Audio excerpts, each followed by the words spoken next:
Hare Krishna, welcome you all in the class. तो आज की क्लास में हम मुकुंदमाला श्लोक पढ़ने जा रहे हैं। नमो विष्णुपादाय कृष्ण प्रेष्ठाय भूतले श्रीमते भक्ति वेदांत स्वामी के नामने नमस्ते सारस्वती देवी गौरवाणी विचारिणी निर्विशेष शून्यवादी आश्रित जय श्री कृष्ण चैतन्य प्रभु नित्यानंद श्री अद्वैत वेदांत श्री गौर भक्त हरे कृष्ण कृष्ण कृष्ण हरे हरे हरे राम राम राम हरे हरे। मुकुंदमाला श्रोत ग्रंथ की जय, श्री प्रभुपाद की जय, हृदय गौर प्रेमानंदे हरि हरि बोल। आज हम श्लोका नंबर 35 पढ़ रहे हैं मुकुंदमाला श्लोक। श्रवण जनार्दन कथा गुण कीर्तनानि देहे नयस्य पुलक उदम रोमराजी न उत्पत्ते नयनो विमल अंबुमाला धिक कस्य जीवितम् अहो पुरुषः अधमस्य। यहाँ पे राजा कुलशेखर बोल रहे अनुवाद कि जो व्यक्ति श्रवण जनार्दन कथा गुण कीर्तनानि कि जो व्यक्ति भगवान जनार्दन की लीलाओं तथा उनके यशस्वी गुणों का वर्णन सुनता है किंतु जिसके शरीर में हर्ष से रोमांच नहीं होता तथा जिसकी आंखों से शुद्ध प्रेम के अश्रु का प्रवाह नहीं होता, ऐसा व्यक्ति निसंदेह अत्यंत निम्न स्तर का धूर्त है। निम्न स्तर का धूर्त है ना। धिक तस्य जीवित अहो पुरुष अधमस्य, अधम है, पतित है, उसका जीवन बिल्कुल ग्रहित और बेकार है। सोचिए, तो ये भक्ति का दृष्टिकोण है ना, कि जो भगवान की कथा तो सुनता है लेकिन उसमें आनंद फील नहीं करता, उसको रोमहर्षण नहीं होता, उसकी आंखों से अश्रु का धारा नहीं निकलती, तो वो कैसा है? अधम है। तात्पर्य, वैदिक साहित्य में पुरुषोत्तम भगवान के प्रामाणिक वर्णन सुनने से आनंद उत्पन्न होना चाहिए। असली कृष्ण भावनामृत का यही लक्ष्य है। कृष्ण भावनामृत ऐसा विषय नहीं जिसका काल्पनिक कथाओं में तुलनात्मक ढंग के अध्ययन किए जाए और निश्चित रूप से निर्विकार ध्यान तक पहुंचने का साधन भी है। ईश्वर के विषय में तटस्थ रहना या सैद्धांतिक रूप से स्वीकार करना कि हाँ ईश्वर अस्तित्व है, मैं विश्वास करता हूँ, इतना ही ठीक पर्याप्त नहीं है।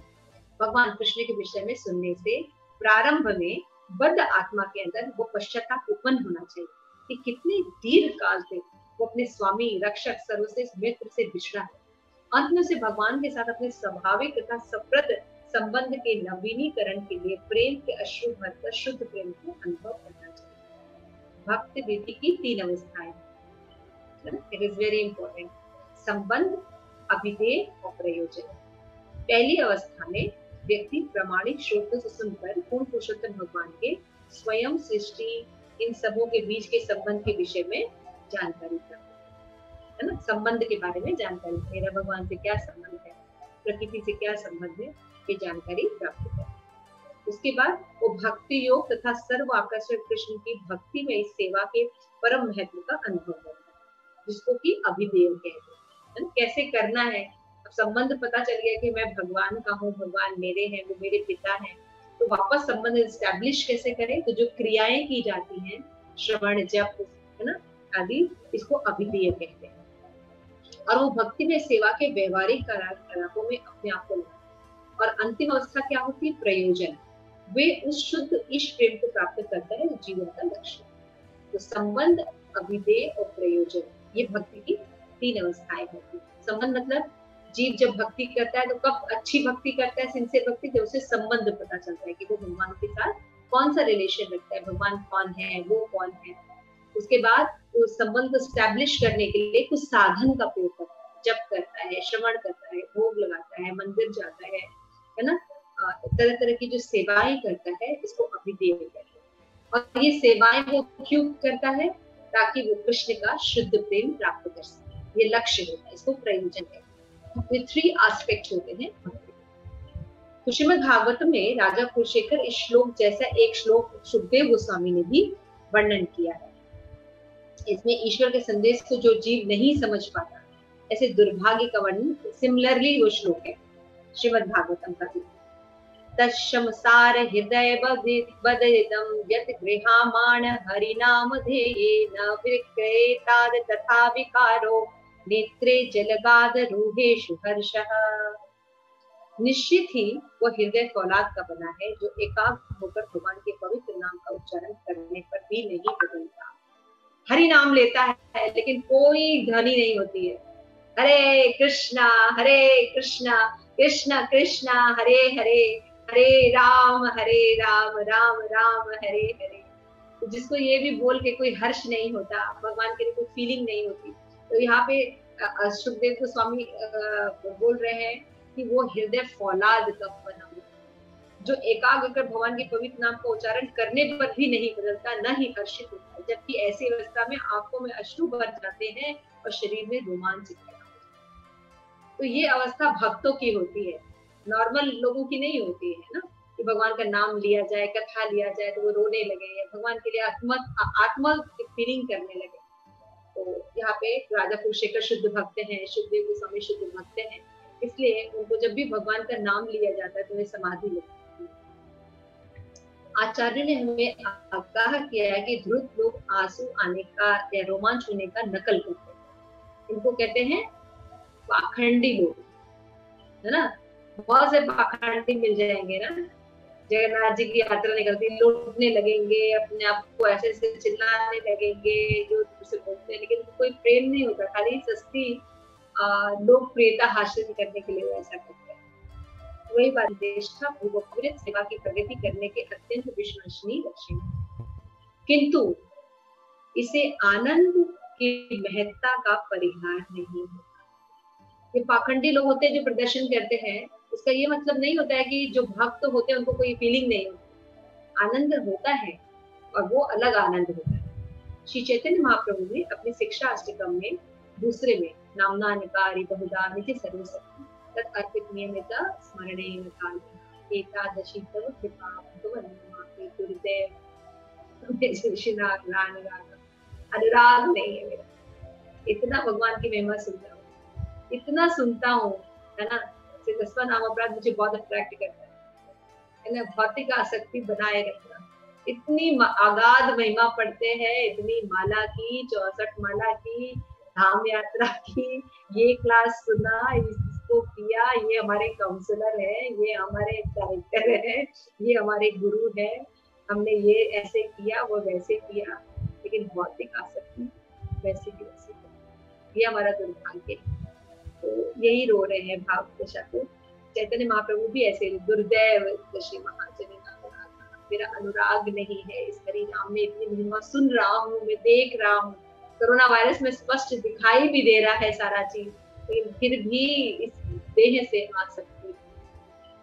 अतः यदि हम भगवत प्रेम की दिशा में आगे बढ़ना चाहते हैं तो हमें अध्ययन करना चाहिए। ये कितनी सुंदर बात है कि ऐसा नहीं भी अनुराग नहीं भी हो रहा, तब भी हमें अच्छे से अध्ययन करना चाहिए और पवित्र नाम के प्रति दिए गए 10 अपराध से बचना चाहिए, है ना। जिस व्यक्ति को भगवान की शुद्ध भक्ति की संगति प्राप्त करने का सौभाग्य प्राप्त होता है, वो इन बुरी आदतों में सुधार सकता है, अन्यथा वो फौलाद हृदय का बना रहेगा। हमें फौलाद हृदय का नहीं बनना, हमें स्निग्ध स्नेह प्राप्त करना है भगवान, जो हम अपने आज शरीर के प्रति, शरीर के संबंधित लोगों के प्रति स्नेह रखते हैं। अरे वो चला गया, अरे वो बीमार हो गया, अरे इसके साथ ये हो गया, तो हमारा हृदय धड़कता है ना। तो ऐसा फीलिंग जो है वो हमें भगवान के लिए डेवलप करना है, और ये ऑलरेडी है हमारे अंदर, ये हमारे अंदर है, हमें कुछ कहीं बाहर से नहीं लेना है, लेकिन गलत जगह आसक्ति हो गई, हमारी आसक्ति ट्रांसफर हो गई, इसीलिए काम बन गया है प्रेम, है ना। इसको वापस पुनः एस्टैब्लिश करना ये ज्यादा इजी है। प्रेम से काम होने में ज्यादा टाइम लगता है, लेकिन काम से प्रेम होने में ज्यादा मेहनत की जरूरत नहीं है। लेकिन हमको लगता है कि बहुत मेहनत है, लेकिन नहीं, एकदम मेहनत नहीं लगती। हम अपने घर वापस जाने में क्या मेहनत, कोई मेहनत नहीं। तो जब भी हमें ऐसा लगे तो हमें शुद्ध भक्तों का एसोसिएशन करना चाहिए। पहले तो बोल रहे हैं कि बुक्स पढ़ने चाहिए, अब जो चैंटिंग कर रहे हैं उसमें अपराध से बचना चाहिए, उसके बाद बता रहे शुद्ध भक्तों का एसोसिएशन करना चाहिए, तब हम इन आदतों से छूट पाएंगे, जो आसक्ति है ये निकल पाएगी। अन्यथा हमारा हृदय फौलाद हृदय का बना रहेगा और भक्ति में अग्रसर होने के लिए अयोग्य रहेगा। हो सकता है हम बहुत सी उपाधियां या भक्ति में अचीव कर ले, है ना, सस्ते जो है वो अप्रिशिएशन, शिष्य, ये सब बहुत कुछ हम अचीव कर ले, लेकिन भगवान के साथ भक्ति, शुद्ध भक्ति में अग्रसर नहीं हो गया। शील प्रभुपाद लिखते हैं कि भगवत धाम जाने की पूर्ण प्रगति यात्रा स्वरूप सिद्ध भक्तों द्वारा निर्देशित शास्त्रों के आदेश पर निर्भर करती है। It is very important line. Following the instruction of your spiritual master, following the method and rules and regulation is so important. Otherwise, you can't go back to God. शुद्ध भक्त की सेवा करने से व्यक्ति को स्वतः ही भक्ति की प्रगतिशील तथा भावमय अवस्था की अनुभूति होगी, जो निराशा या नकल से रहित होगी। ये नकल नहीं होता जैसे पाखंडी लोग नकल करते हैं। शुद्ध भक्तों की भक्ति में सच में अश्रु आता है, उसको सच में रोमांच होता है, इतना दुख होने पर भी वो सेवा नहीं छोड़ता, है ना।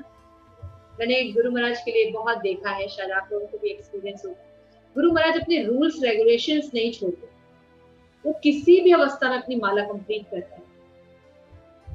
गायत्री कभी नहीं छोड़ते गुरु महाराज। मैंने उनको देखा कई बार सेवाएं होती है, 9 बज जाता है, लोग छोड़ते नहीं, एक के बाद एक के बाद एक के बाद 9 बजे प्रसाद सर्व कर रहे महाराज, चले कोई 9 बजे गायत्री करता सोचता कल कर लेंगे तो बहुत लेट हो गया, लेकिन महाराज नहीं, पहले गायत्री करते हैं, इस बार हाँ प्रसादे गोविंदे बोलते हैं, फिर खाते हैं। समझ में आता है कि वो अपने गुरु के प्रति कितने डेडिकेटेड है। हमें बुखार होता है, अच्छा ठीक है ना, हम ना आज अपनी माला रहने देते हैं, हम कल कर लेंगे, कल 16 माला कर लेंगे, 16 की जगह 32 कर लेंगे, चलो किसी तरह 8 हो गई, चलो 8 बाद में कर लेंगे, तुरंत छोटी छोटी प्रॉब्लम में।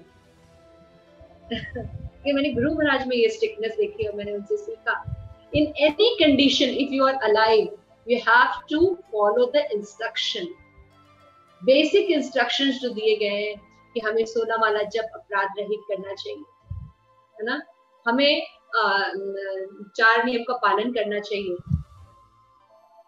इंस्ट्रक्शंस का पालन करना चाहिए, तब जाके यहाँ पे लिखा है कि हम स्वतः ये जो कृष्ण भगवान के प्रति कथा सुन के अनुराग का उत्पन्न होना, हर्ष होना, रोमांच होना फील कर सकते। तो बहुत ही सुंदर श्लोक है ये।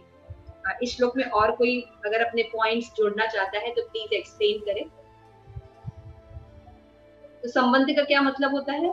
संबंध का मतलब होता है भगवान के साथ अपना रिलेशन चेक करना, क्योंकि हमें तो याद नहीं है, जब हम भक्तों का संग करते हैं, कथा पढ़ते हैं, तब हमें पता चलता है कि हम भगवान के अंश हैं, भगवान से हम रिलेटेड हैं, हम भगवान हमारे पिता हैं और हम उनके अंश हैं, उनकी सेवा करने के लिए ही हम बने हुए हैं, तब जाके हमें ये पता चलता है ना। तो इसको कहते हैं संबंध ज्ञान स्टैब्लिश करो। जो हम संबंध भूल गए हैं भगवान के साथ, उसको रीस्टैब्लिश करें, भगवान के साथ हमारा रिलेशन हो। तो इस संबंध को हम कैसे रीस्टैब्लिश करेंगे, उसके लिए साधन चाहिए, मीन्स कैसे करेंगे? जब उनके बारे में श्रवण करेंगे, सुनेंगे, जपा करेंगे, है ना। तो ये सब नवदा भक्ति जो है, जो हम करते हैं, इसको अभिधेय मीन्स साधन। तो हम ये साधन क्यों कर रहे हैं? लक्ष्य क्या है इसका? जप करने का लक्ष्य है कृष्ण प्रेम प्राप्त करना। हाँ, भगवान के लिए माला बनाने का लक्ष्य क्या है? भगवान का प्रेम प्राप्त करना। राजभोग बनाने का मतलब क्या है? भगवान का प्रेम प्राप्त करना। ये जो बुक हम लोग रीडिंग कर रहे हैं, इन कथाओं को जो पढ़ रहे हैं, अभी राजा कुलशेखर जो ये बात कह रहे हैं, उसको पढ़ने का लक्ष्य क्या है? भगवान का प्रेम प्राप्त करना, है ना। तो प्रयोजन क्या है, लक्ष्य क्या है? कोई भी एक्टिविटी अभिधेय कर रहे हैं, वो है भगवान का, कृष्ण का शुद्ध प्रेम। तो भक्ति की 3 एस्पेक्ट, भक्ति में संबंध एस्टैब्लिश करते हैं, अभिधेय होता है और प्रयोजन होता है। सब आचार्यों के द्वारा बताया जाता है, उसी को हमको फॉलो करना चाहिए। तो इस श्लोक में राजा कुलशेखर ने बहुत अच्छी बात बताई है कि यदि कोई भगवान के प्रति जब कथा सुनता है, कीर्तन सुनता है और उसके आंखों से अश्रु नहीं बहते, और वो उसको रोमांच की फीलिंग नहीं होती है, उसको अधम है और उसका जीवन बिल्कुल बेकार है, बिल्कुल बेकार। तो राजा कुलशेखर भी ऐसा कह रहे हैं और श्रीमद भागवतम में भी आप देख रहे हैं सुखदेव गोस्वामी भी ऐसा। तो हमें फीलिंग होनी चाहिए, जब हम कथाएं पढ़ते हैं तो बस सुने ना, भगवान से एसोसिएट करें, क्योंकि हमने चैंटिंग की है तो रसास्वादन होना चाहिए, हृदय कोमल होना चाहिए हमारा। ऐसा थोड़ी कि बस हम आए सुने चले गए, नहीं। राजा तुलसी कितनी महान बात आज की है। और किसी को कुछ कहना है प्लीज ऐड कर सकते हैं। ये सुकुमारी Lalita, what you have understand from this श्लोक? हरे कृष्णा माता जी। अच्छा, मैंने हैंड रेज नहीं किया था, आपने ऐसे ही क्वेश्चन पूछे। Because I love you so much. Okay, आपकी कृपा है। तो इससे बस जैसे कि माता जी ने समझाया वो समझ में आ गया कि जो है जो ये कृष्ण भावनामृत है वो जो है उसमें जो है ये लक्षण है उसका कि जो है कि उस भगवान का जो वर्णन हम सुनते हैं तो हमें स्वयं आनंद उत्पन्न होना चाहिए। नॉर्मली क्या होता है, हम कोई कथाएं सुनते हैं, पौराणिक कथाएं मतलब लोग ऐसी भी कोई भी स्टोरी सुनाते हैं, या लोग ऐसे जैसे कथा कर रहे होते हैं, बहुत जगह लोग बैठ के भागवतम कथा भी कर रहे होते हैं, पता नहीं क्या क्या स्टोरीज भी बता रहे होते हैं, तो लोगों को जैसे आंसू आने लगता है, लोग रोमांच का वो होने लगते हैं। तो वो जो कह रहे हैं कि वो जो वो दिखाते हैं वो सिर्फ ऊपरी रूप से आडंबर तरीके से दिखाते हैं। जो असली कृष्ण भावनामृत में जब हम होते हैं, कृष्ण की बातें सुनते हैं, कृष्ण के विषय में सुनते हैं, तो हमारे आंखों से स्वतः अश्रु निकल के आना चाहिए, हृदय तो गदगद होने चाहिए। ऐसे कहा जाता है शास्त्रों में कि अष्ट विकार उत्पन्न होने लगते हैं। तो इस तरह की चीजें जब आती हैं तो वो दिखती हैं, तो वो जो है कृष्ण भावनामृत में होना चाहिए। और दूसरा माता जी ने जैसे बताया उसमें भी लिखा था कि जो है भक्ति के 3 एस्पेक्ट्स होते हैं, संबंध, अभिधेय, ज्ञान। तो बस वही कि जैसे कि हाँ अभी माता जी ने फिर से एक्सप्लेन किया था इसको कि हमें पता होना चाहिए कि हमारा भगवान के संग संबंध क्या है। तो भगवान के संग रिलेशन को जानने के लिए हम क्या करते हैं, शास्त्रों को पढ़ते हैं, अध्ययन करते हैं। जैसे प्रभुपाद जी ने भी कहा है कि जो है बुक्स आर द बेसिस, हमें बुक्स जाने बिना तो हमको समझ ही नहीं सकते, तो हमें रीडिंग तो करनी होती है। उससे हम क्या समझते हैं कि भगवान से हमारा रिलेशन क्या है। अब जब उस रिलेशन को हम जान जाते हैं और हम जान जाते हैं कि हमारा प्रयोजन क्या है, हमारा गोल क्या है, कि भगवान के धाम वापस जाना, भगवान से रिलेशन को बिल्ड करना और वापस उनके धाम जाना। तो उस प्रयोजन को पाने के लिए, रिलेशन को जानने के बाद, संबंध को जानने के बाद, उस प्रयोजन को प्राप्त करने के लिए जो मीन्स हम यूज करते हैं, जो साधन हम यूज करते हैं, जो तरीके यूज करते हैं, उसे अभिदेह कहते हैं। और उनके द्वारा जो है भगवान को प्राप्त करने की चेष्टा करते हैं। बहुत सुंदर। और उसके लिए लास्ट में बताया कि बेस्ट वे क्या होता है, बेस्ट बेट क्या है कि किसी जो पहुंचे हुए भक्त, जिन्होंने भगवान का ऑलरेडी जो मतलब शुद्ध भक्त है, जिन्हें अपनी स्वरूप सिद्धि हो गई, उनका हमें अनुसार उनके मार्ग पे चलने का प्रयत्न करना चाहिए, उनका संग करना चाहिए। जब हम उनका संग करेंगे तो हम सही तरीके से अपने इस गोल को अचीव कर सकें। हरे कृष्ण। पूरा कंप्लीट कर रही है। Jayshree, any comment? हरे कृष्णा, बहुत सुंदर बताया कुमारी ललिता, आपने भी बहुत सुंदर बताया और सारा कुछ वैसे हो गया है। पर हमें मतलब ये मैं थोड़ा सा इसमें से और ऐड कर रही, संबंध, अभिधेय और प्रयोजन है, ये बहुत ही भक्ति की 3 अवस्थाएं हैं। और क्योंकि हम लोग डीटी वर्शिप करते हैं तो आचार्यों ने हमें इनके विग्रह भी प्रदान किए हैं। तो हमारे जो संबंध के जो विग्रह हैं वो राधा मदन मोहन है, और हमारे अभिधेय के राधा गोविंद जी हैं। और गुरु महाराज की इतनी कृपा है कि हमें यहाँ नोएडा में ही राधा गोविंद प्राप्त है, जिससे हम उस अभिधेय की को हम ज्यादा हम पुष्ट कर पाए अपने, क्योंकि और प्रयोजन के हैं राधा गोपीनाथ जो जयपुर में है। और लेकिन मतलब मेन जो है अभिधेय है कि हमें संबंध भी पता लग गया। और जैसे ये हम भौतिक जगत में भी देखते हैं, अगर किसी से कोई संबंध बनता है और उसका प्रयोजन है प्रेम, तो वो अभिधेय आदान प्रदान जो होता है वही मेन होता है। वो जितना दृढ़ होगा उतना ही प्रयोजन हम जल्दी सिद्ध कर पाएंगे और संबंध को दृढ़ कर पाएंगे। तो अभिधेय के लिए हमें राधा गोविंद हमें प्राप्त हैं, और उनसे हम प्रार्थना करते हैं कि हम अपने अभिधेय को बहुत दृढ़ कर पाए, ये हमारा सौभाग्य है, और ताकि हम प्रयोजन को प्राप्त कर पाएंगे। हरे कृष्ण माता जी, बहुत अच्छी बात आपने ऐड की।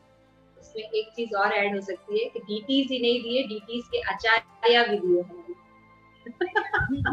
आचार्य भी बता। तो राधा मदन मोहन जो है उनके हमारे सनातन गोस्वामी हैं, और राधा गोविंद देव जी के आचार्य जो है रूप गोस्वामी हैं। और लेट हो गया, तो आज का जो श्लोक है, इस श्लोक में बताया गया है कि असली कृष्ण भावनामृत का लक्षण क्या है। हम कैसे समझेंगे कि हम कृष्ण कॉन्शियसनेस हो रहे हैं नहीं? तो राजा कुलशेखर एक बहुत ही अच्छा उपाय है कि how much we are testing the nectar of Krishna कथा। भगवान की कृष्ण कथा का जो नेक्टर है, हम कितना टेस्ट कर रहे हैं, उसको सुनने में हमें कितना आनंद प्राप्त होता है।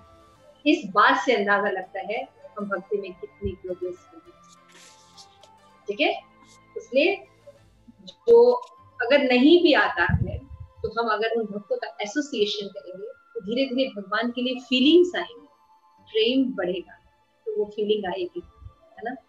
जब एक 16 साल की लड़की है और वो यंग 16 साल के लड़के के लिए सोचती है, अपने बिलवेड के लिए सोचती है, तो उसके हृदय में जो भावनाएं उमड़ती हैं, या एक पुरुष, एक छोटा सा 16 साल का लड़का है, वो अपनी प्रेयसी के बारे में जब सोचता है, उसके हृदय में नाम लेते ही अजीब सा उसको होता है ना। फिल्मों में कितना देखते हैं हम लोग, फीलिंग डेवलप होती है। ऐसा कृष्ण बोलने से हमें फील होना चाहिए। व्हेन वी एसोसिएट, उस तरह के लोगों से जब हम एसोसिएट करेंगे तब तो हमें फीलिंग होगी, है ना। ऐसा नवीन प्रेम होना चाहिए भगवान से। और मुझे ऐसा फीलिंग हमेशा होता है जब मैं गुरु महाराज के साथ एसोसिएट करती हूँ। he always in that mood, you know। हम लोग बोलते हैं ओके ठीक है कर दें, कभी कभी थक जाता है या समथिंग, महाराज कभी ऐसा नहीं करते। एकदम नवीन प्रेम होता है, जैसे 16 साल के लड़के का एक लड़की के लिए प्रेम होता है। जब आप लोगों को याद है गुरु महाराज की शादी हो रही थी और उसी के नाइट में उस लड़की को उनके माँ बाप वापस लेके चले गए इस्कॉन टेम्पल से। And Maharaj was very upset क्योंकि महाराज के सारे लोग आए, आप सोच के देखिए, उनके परिवार के लोग आए होंगे, इस गांव के लोग आए होंगे, तो महाराज वाज वेरी फीलिंग, बहुत एम्बैरेस्ड फीलिंग हुई थी महाराज को। वो तमाल कृष्ण महाराज कहते मेरे ही साथ ऐसा क्यों हो रहा है। तो तमाल कृष्ण महाराज ने उनसे एक बात कही, यू मैरी विद कृष्ण। और महाराज ने कहा मैंने कृष्ण के साथ उस दिन शादी की, और आप वो देख सकते हैं उनके कार्यों में, है ना। बाढ़ आई हुई है, पूरा पंढरपुर टेम्पल नीचे से डूबा हुआ है, लेकिन आप जब टॉक सुन रहे हैं। महाराज को कोई भी प्रॉब्लम है, कहीं कुछ प्रॉब्लम हो गई या पुलिस आई या कुछ है, रामबन